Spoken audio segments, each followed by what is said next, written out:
टेट क्वालिफाइडखौ 75% होबाय नोंथाङा बे टेट क्वालिफाइडखौ सुइजारलेण्डआवसो हैदोंमोन नामा जोंनि बिटिआरआवथ' दाबो 75% टेट क्वालिफाइड होआखै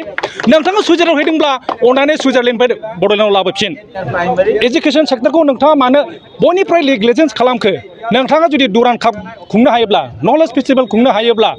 आरो साइन्स स्टेडियामखौ मास मोनसेनि गेजेराव बानायनो हायोब्ला जोंनि टेट क्वालिफाइडखौ बोसोरथाम बाब्लाबो मानो दिनैसिम होनो हायाखै वाइ डु मेक लास्ट जों मानगोनां प्रमद बर' बिथांनियाव सोङो नोंथांनि फिसालाया जुदि नोंथांनाव सोङोब्ला बाबा आंनो मम' चावमिन जानो लुबैदों अब्ला नोंथाङा स्करपियन होगोन नामा खांख्राइ मेथाइखौबो होगोन नामा आं नोंथांमोननि मिडियानि भिउअर्स गासैखौबो जोंनि टेट क्वालिफाइडनिफ्राय हामलायथि बावहरबाय जों दा जोबोद दुखुआव दङ मानो होननानै बुङोब्ला जों मानगोनां प्रमद बर' बिथांनियाव सोङो नोंथांनि फिसालाया जुदि नोंथांनाव सोङोब्ला बाबा आंनो मम' चावमिन जानो लुबैदों अब्ला नोंथाङा स्करपियन होगोन नामा खांख्राइ मेथाइखौबो होगोन नामा होआ ना आरो नोंथाङा बुंदोंमोन जेब्ला 2020आव इलेक्शन केम्पेइनाव जे आङो पावाराव फैयोब्ला आङो एजुकेशनखौ फार्स्ट प्रिफारेन्स होनाय जागोन अब्ला नोंथाङा मानो why did you make last जोंखौ मानो दासिमबो लास्टआव खालामखो एजुकेशन सेक्टरखौ नोंथाङा मानो बयनिफ्राय नेग्लिजेन्स खालामखो नोंथाङा जुदि दुरान काप खुंनो हायोब्ला नलेज फेस्टिभेल खुंनो हायोब्ला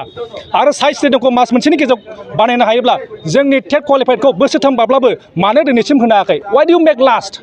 मानो लास्ट खालामखो आरो नोंथाङा बुंदों आगोलसो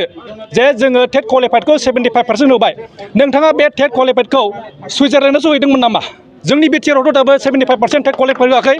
नोंथाङा सुइजारलेण्डआव हैदोंब्ला अननानै सुइजारलेण्डनिफ्राय बड'लेण्डआव लाबोफिन आरो जों खावलायो since 2017 to 2023 Assam has appointed more than 6 times नाथाय why not single in BTR आसामाव जुदि 6थि खेब फोरोंगिरि थिसनथाइ होनो हायोब्ला जोंनि बिटिआरआव बड'लेण्डआव खनसेबो माने थिसनथाइ होनो हाया